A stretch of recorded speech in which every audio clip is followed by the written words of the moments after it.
السلام علیکم دوستو، آج ہم بات کرنے والے ہیں جن کے بارے میں۔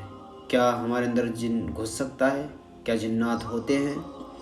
تو آئیے جانتے ہیں اس کے بارے میں۔ دوستو، جن یا جنات ایک ایسا نام ہے جس کے بارے میں آپ نے ضرور سنا ہوگا، لیکن ضروری نہیں کہ ان پر آپ کا یقین ہو، کیونکہ ان کے بارے میں ہر کسی کی رائے الگ الگ ہے اور ہر کسی کا یقین بھی اس معاملے میں الگ الگ ہے۔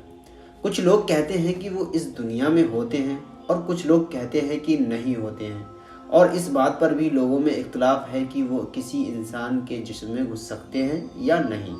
لیکن صحیح بات کچھ ہی لوگوں کو معلوم ہے کہ جنات یہ جن کون ہے۔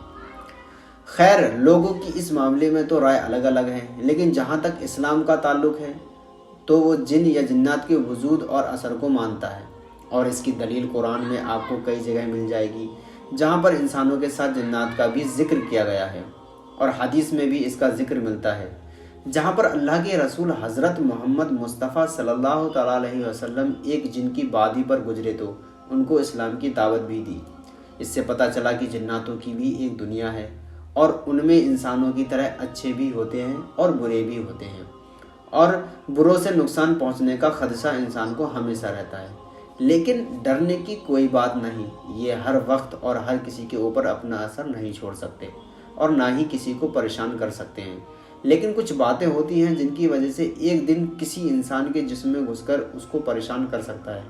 اس کے بارے میں شیخ الاسلام ابن تیمیہ رضی اللہ تعالیٰ نے ارشاد فرمایا کہ جن آپ کے اندر 3 طریقوں سے داخل ہو سکتا ہے۔ نمبر 1، ایک طریقہ جن کو آپ سے پیار ہے۔ جناتوں میں سے کوئی آپ کو کسی وجہ سے پسند کرنے لگا تو ایسا ہو سکتا ہے۔ دیکھا جاتا ہے کہ عام طور سے ہمارے گھروں میں عورتیں جب کپڑے وغیرہ بدلتی رہتی ہیں تو بسم اللہ نہیں پڑھتی ہیں، جبکہ ہو سکتا ہے کوئی جنات ان کو دیکھ رہا ہو، اور جب وہ کسی جسم کو بغیر کپڑوں کے دیکھتا ہے تو ایسا ہو سکتا ہے کہ اس کو یہ جسم بھا جائے اور وہ اس کے جسم میں داخل ہو کر غلط حرکت کرنے لگے۔ یہی وجہ ہے کہ اسلام نے جس طرح ہر کام کے شروع کرنے سے پہلے بسم اللہ پڑھنے کو کہا ہے اور اللہ کا نام لینا بتایا ہے، ٹھیک اسی طرح اپنے کپڑے اتارنے سے پہلے بسم اللہ پڑھنے کا حکم دیا ہے، کیونکہ جس کام سے پہلے بسم اللہ پڑھ لیا جائے اس میں برکت ہوتی ہے، اللہ کی مدد شامل ہوتی ہے، اور انسان نقصان سے بچ جاتا ہے، اور دشمن کی حسد، جلن اور ظلم زیادتی اور آنے والی بلا اور مصیبت سے اس کی حفاظت کی جاتی ہے۔ دوسرا طریقہ ہے جن آپ کو پسند نہیں کرتا۔